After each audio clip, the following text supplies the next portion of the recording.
बस बाद में देख लेना मैंने जी ना। ध्यान दीजिए,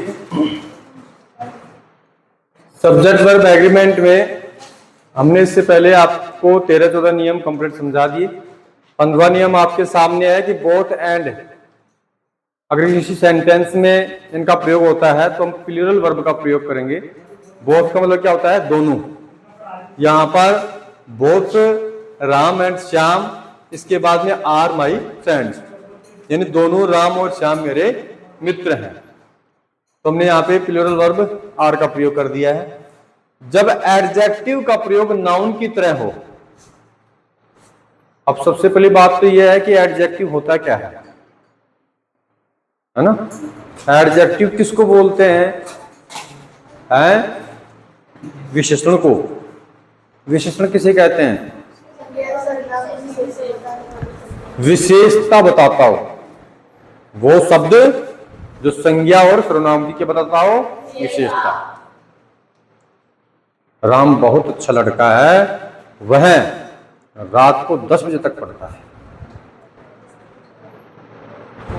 तो यहां पर राम बहुत अच्छा लड़का है, तो वेरी गुड बॉय, है ना? तो यहां पर जो गुड शब्द है, ये शब्द क्या है? विशेषण है।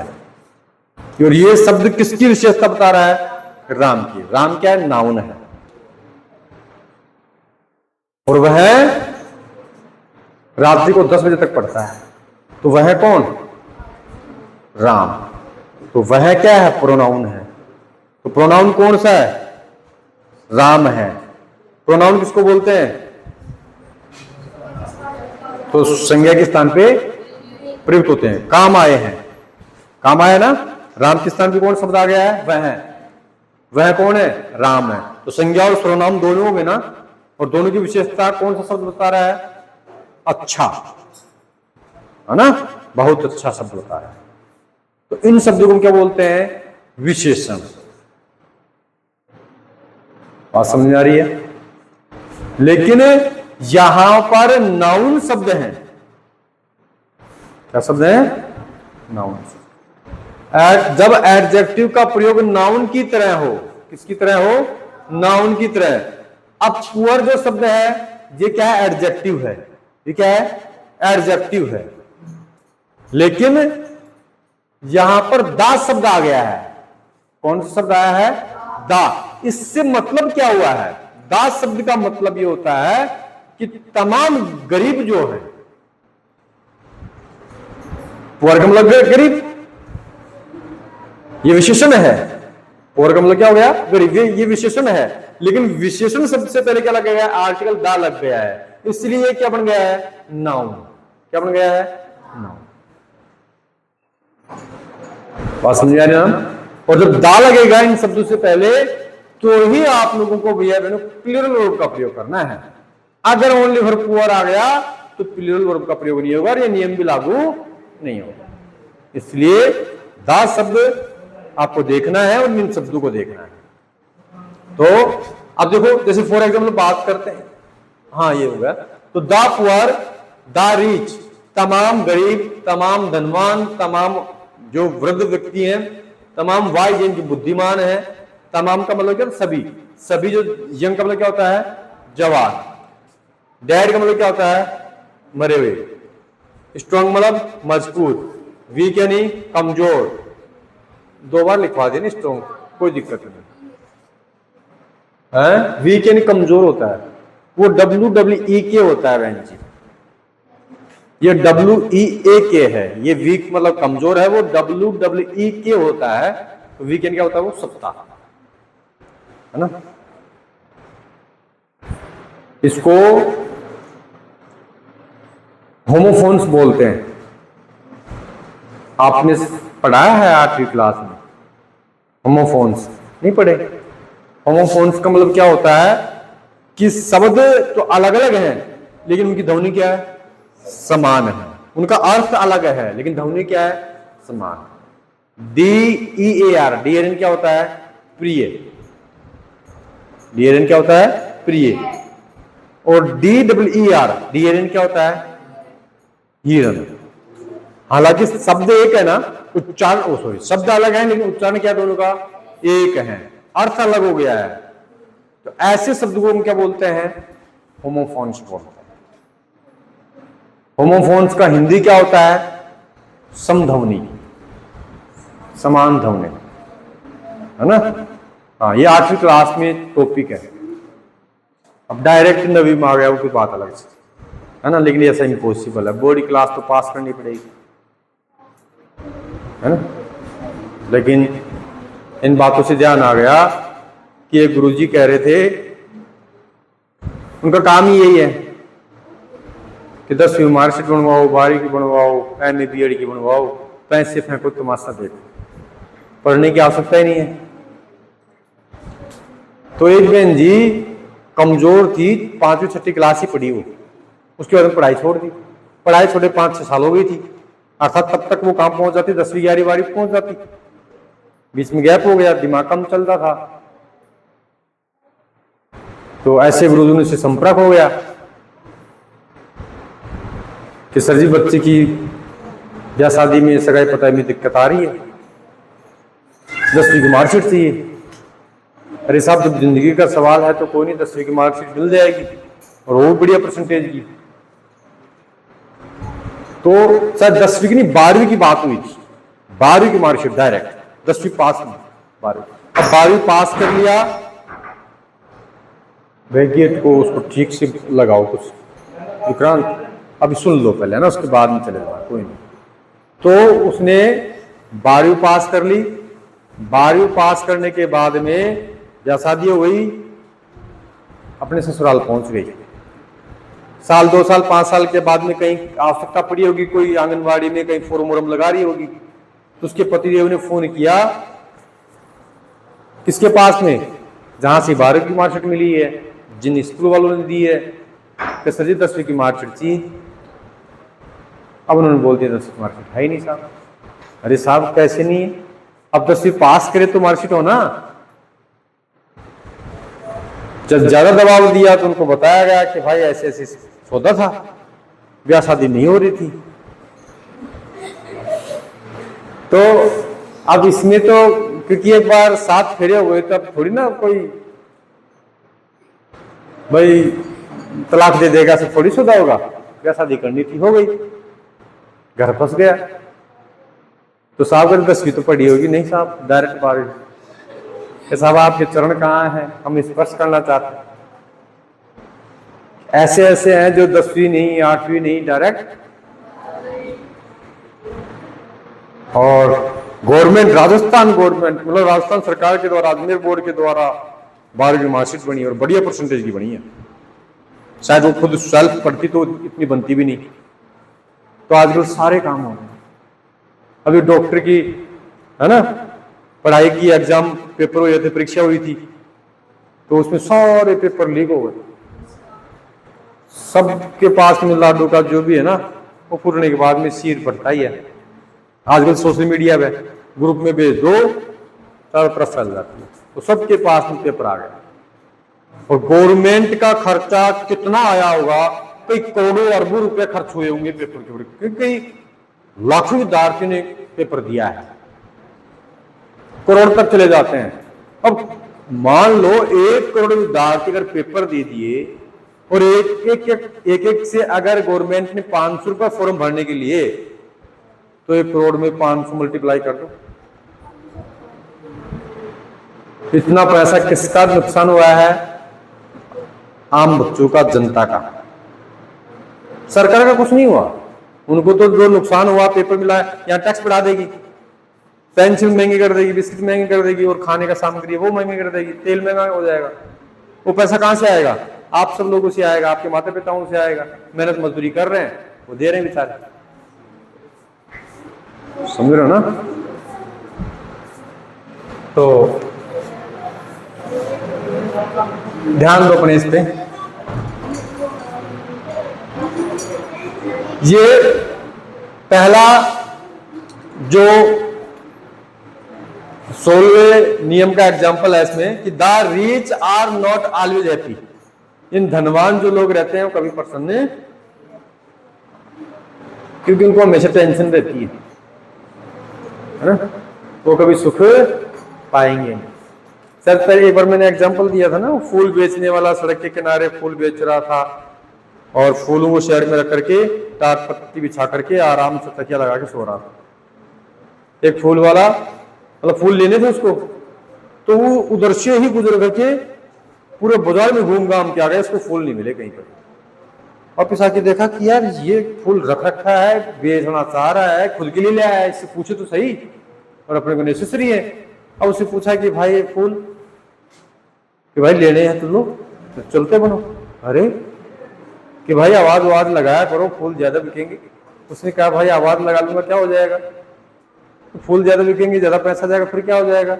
भाई आप जैसे ये आप पड़े हो पेड़ की छांव के नीचे, तो आपका कोई एक अपना खोखा छोटा मोटा डाल लोगे, उसमें आराम से बैठे तो रहोगे, फिर क्या हो जाएगा भाई, फिर क्या होगा, और ज्यादा फूल बिकेंगे, ज्यादा इनकम होगी, फिर क्या हो जाएगा।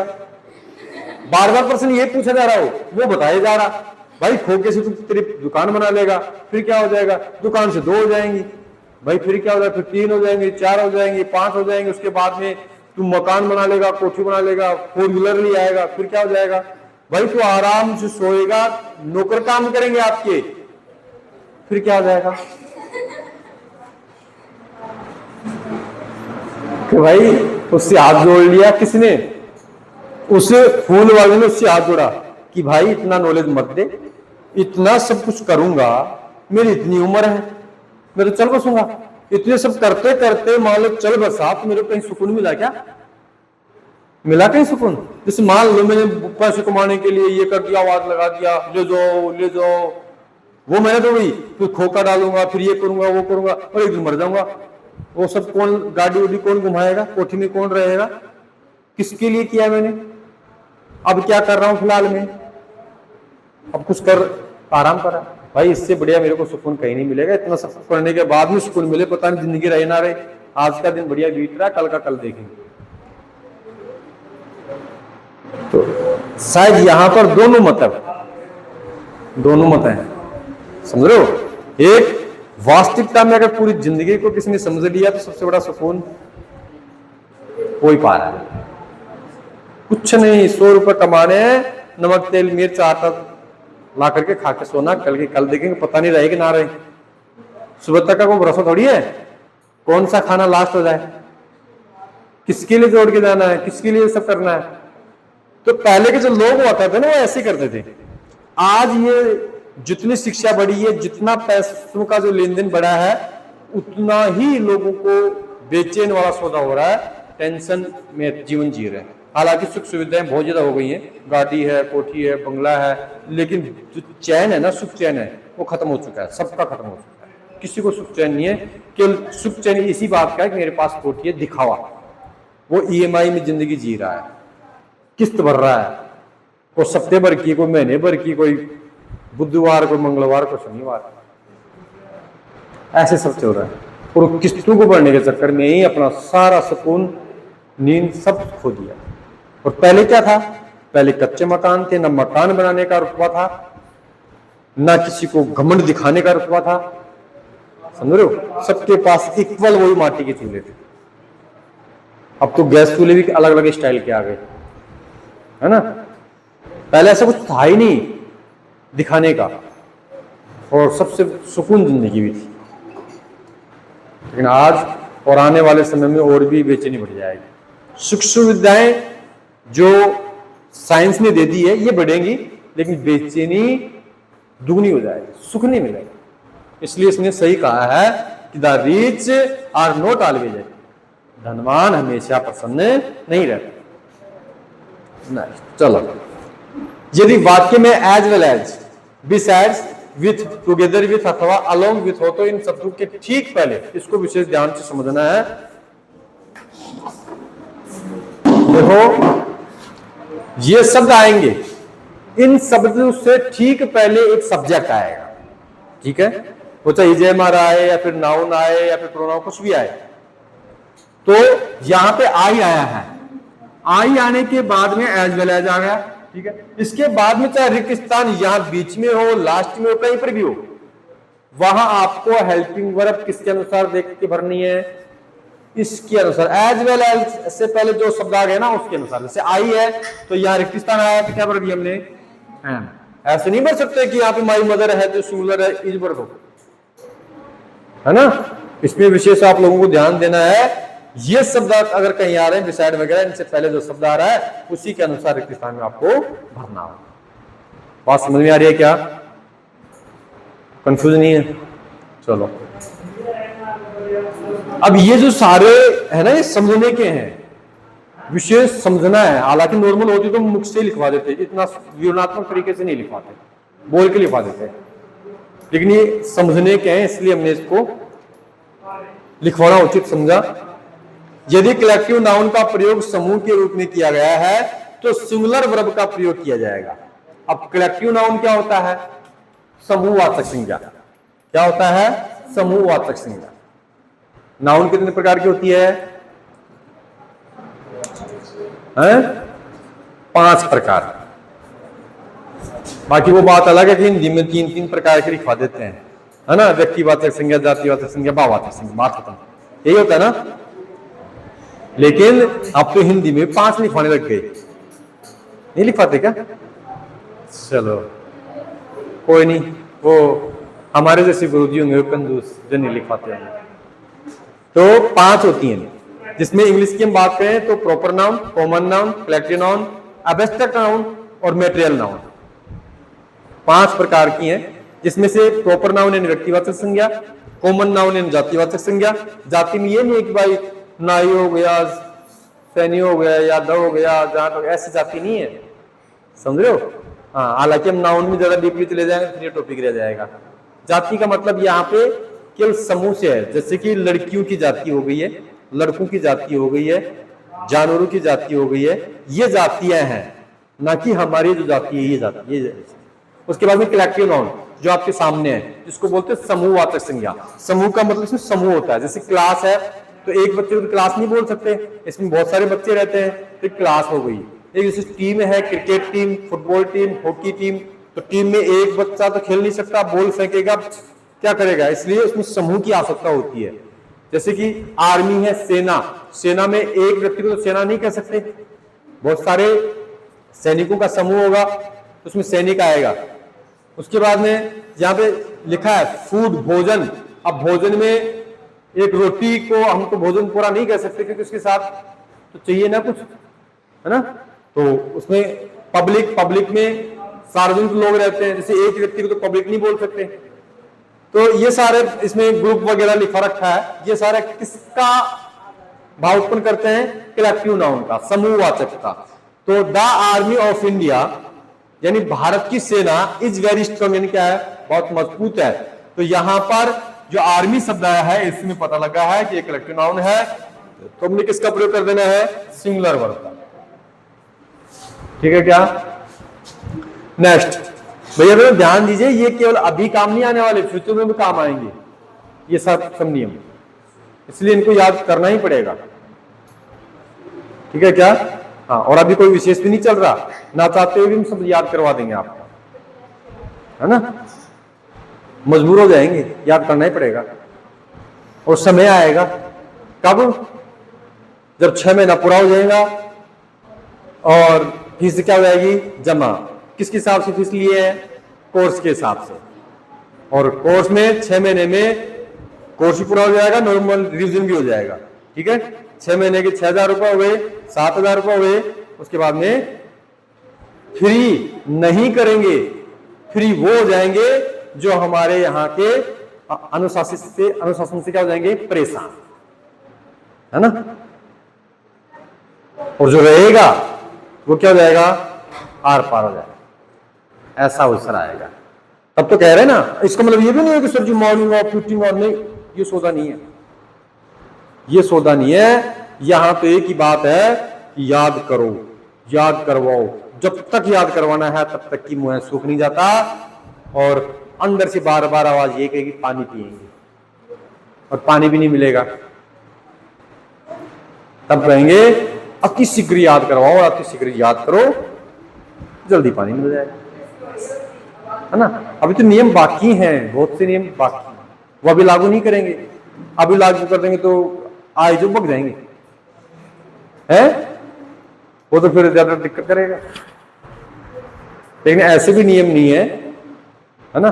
वो बच्चा रहेगा जो वास्तविकता में पढ़ना चाहता है और आगे बढ़ना चाहता है, परसेंटेज बनाना चाहता है, और वो दिख जाते हैं 6 महीने तक दिख भी जाते हैं, है ना। और बाद में घर भी नहीं रुक पाएंगे, घर रुकेंगे तो घर वाले मारेंगे ना, पूरा रुपये दे दिए जब अंडी क्या करे, और अंडे आओगे तो अंडे फिर वही काम, तब रिजल्ट बनेगा, है ना। तभी तो ये सिस्टम अपना रखा हमने कि सारी फीस पहले जमा कर दो, ठीक है ना। आप बीच में जाना चाहता चले जाओ, कोई दिक्कत नहीं है, हम मना नहीं कर रहे, ऐसे नहीं कि आपकी फीस वापस नहीं लौटाई जाएगी, लौटाई जाएगी, जितने मंथ आया उतने मंथ की काट के वापस, तभी तो रिजल्ट बनता है, नहीं तो रिजल्ट नहीं बनेगा ऐसे। अब देखो कुछ शब्द ऐसे हैं विशेष नियम, अर्थात इस 18वें में ही ये नियम है, इस समूह का ही विरोध करवा रहे हैं। जैसे कि पुलिस है, ये पब्लिक है, सॉरी पीपुल, ये क्या है, लोगों की बात हो रही है यहाँ पे, पब्लिक तो अलग है, ये पीपुल यानी लोग, अर्थात शब्द से पता लग रहा है कि ये क्या है, प्लूरल, क्या है, प्लूरल है, शब्द से पता लग रहा है, समझ रहे हो ना। वैसे ये प्लूरल है, हाँ प्लूरल है। उसके बाद में कैटल, कैटल मतलब क्या होता है, मवेशियां, मवेशी जानते हो, भेड़ बकरियां, है ना। मवेशी शब्द नहीं पढ़ा आपने, एसएस वगैरह में नहीं पढ़ा, है ना।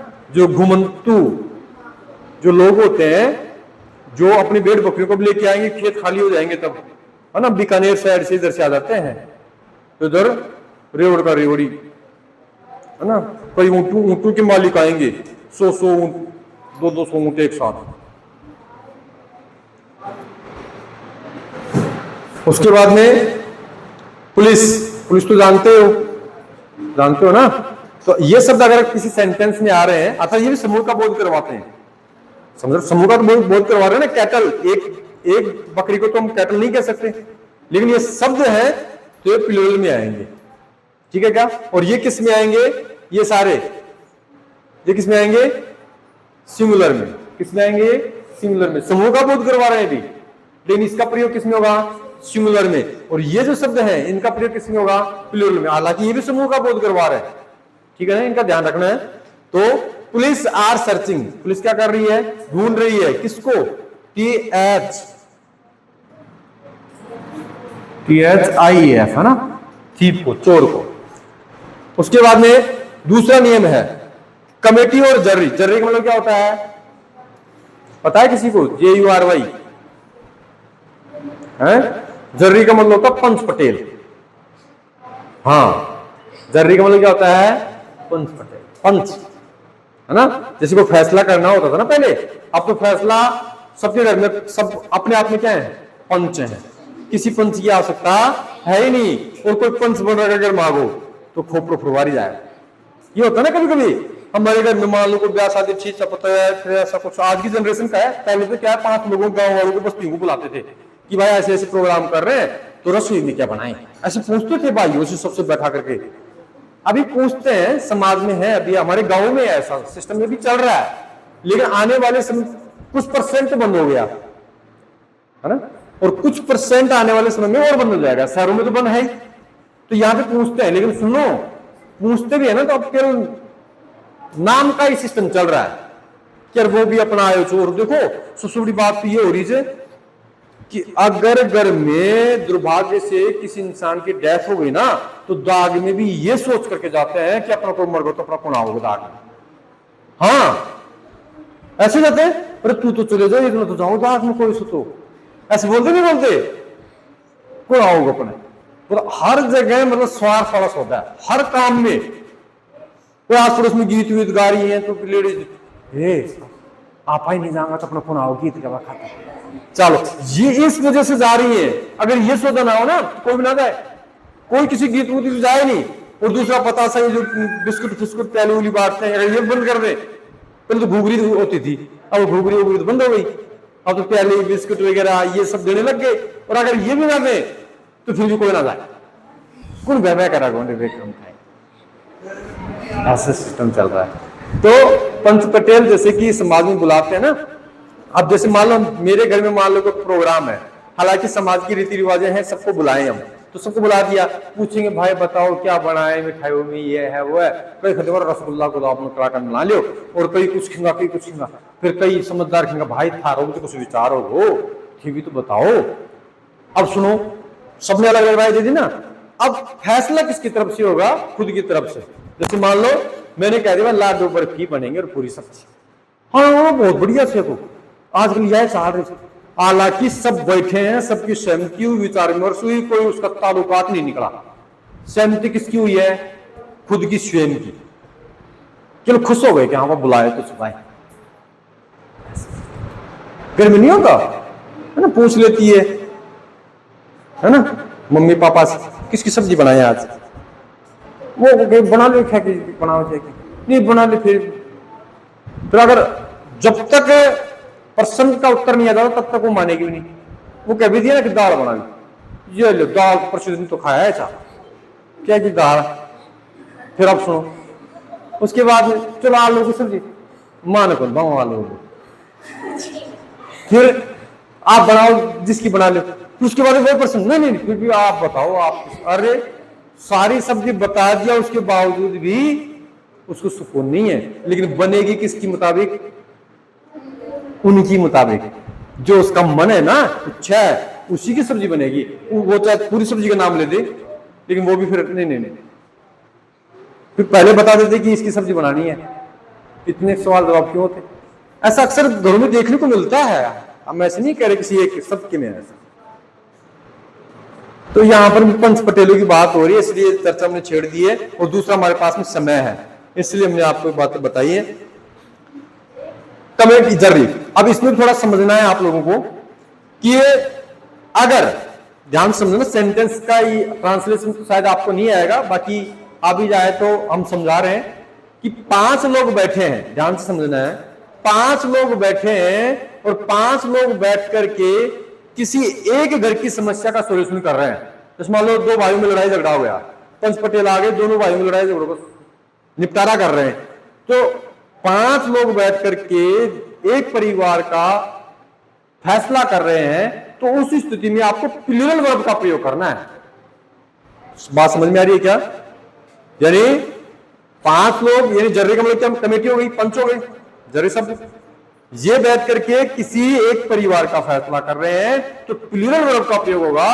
और 5 लोग बैठ करके पूरे गांव की समस्या का समाधान कर रहे हैं, जैसे मान लो पानी नहीं आ रहा, लाइट नहीं आ रही, या फिर मान लो कोई गांव में कोई बाहर का लोग चोरी वोरी करके लेके चले गए, समस्या पूरे गांव की है ना, और समस्या पूरे गांव की 5 लोग बैठ करके समझा रहे हैं, सॉल्यूशन कर रहे हैं, तो उस स्थिति में किसका प्रयोग करना है? सिंगुलर वर्ब का। बात समझ में आई? उल्टा काम इसमें, हालांकि इसमें इतना इसलिए एक्सप्लेन नहीं किया है, इसमें नियम में इतना एक्सप्लेन नहीं किया है, हम समझा रहे हैं आप लोगों को। अगर आपको सेंटेंस में लगता है कि तो निजी किसी की समस्या है, उसका फैसला हुआ, तो प्लूरल वर्ब का प्रयोग करना है, सबकी समस्या है तो सिंगुलर वर्ब का प्रयोग करना है। ध्यान दो, एग्जाम्पल इसमें बताया, कमेटी या जर्री शब्दों का आज से समस्त सदस्यों से हो, किससे हो? समस्त सदस्यों से हो। तो समस्त सदस्यों का मतलब क्या होता है कि जैसे कि 5 लोग बैठे हैं, उनसे संबंधित समस्या हो, समझ रहे ना, 5 लोग आए हैं, उन्हीं के द्वारा निपटारा हो सकता है, तो आप लोगों को सिंगुलर वर्ब का प्रयोग करना है, तो सभी सदस्यों से नहीं हो, समझो, तो फिर आपको प्लूरल वर्ब का प्रयोग करना है। हालांकि इसमें इतना विशेष आपको समझ में नहीं आ रहा, इसमें उल्टा पुल्टा सिस्टम है, ठीक है ना। द कमेटी आर डिवाइडेड, ध्यान सुनना, द कमेटी यानी जो सदस्य हैं कमेटी के, वो आर डिवाइडेड यानी बांट रहे हैं, विभाजन कर रहे हैं। ऑन दिस पॉइंट, एक पॉइंट की बात हो रही है, किसकी बात हो रही है? एक पॉइंट की बात हो रही है, एक परिवार की बात हो रही है, तुमने किसका प्रयोग कर दिया है? आर का। अगर पॉइंट मान लो पूरी समस्या होती पूरे गांव की, उसके ऊपर अगर संशोधन किया जाता तो फिर हम इज का प्रयोग करते। इसमें बताया कि द कमेटी यानी जो सदस्यता है, इज यानी है कॉन्सिडरिंग यानी केंद्रित है, कॉन्सिडरिंग का मतलब क्या था? उसी के ऊपर ध्यान आकर्षित करके कार्य करना। अवर दिस मैटर यानी हमारे, आवर का मतलब क्या होता है? हमारा। हमारा का मतलब सबका, तो हमने किसका प्रयोग करना है? इज का। आवर का मतलब यहां पे पूरे गांव की समस्या की बात हो रही है, हमारा, ना किसी एक मुद्दे पे। ठीक है क्या? दिस मैटर, यानी हमारे इस मैटर के ऊपर वो क्या कर रहे हैं? कमेटी के कॉन्सिडरेट कर रहे हैं, ध्यान आकर्षित कर रहे हैं। समझ में आ रहा है? तो आज के लिए इतना ही काफी है। इसके बाद में हम देखते हैं, समय रहता है तो 2-4 नियम आपको और लिखवा देंगे। ये बाकी आज के लिए इतना ही काफी, क्योंकि ज्यादा हम पढ़ाएंगे तो उससे तो फिर खींचने वाला काम हो जाएगा, है ना? हाँ, जितना आप पढ़ सको, याद कर सको, क्योंकि फिर शनिवार को दिक्कत आएगी।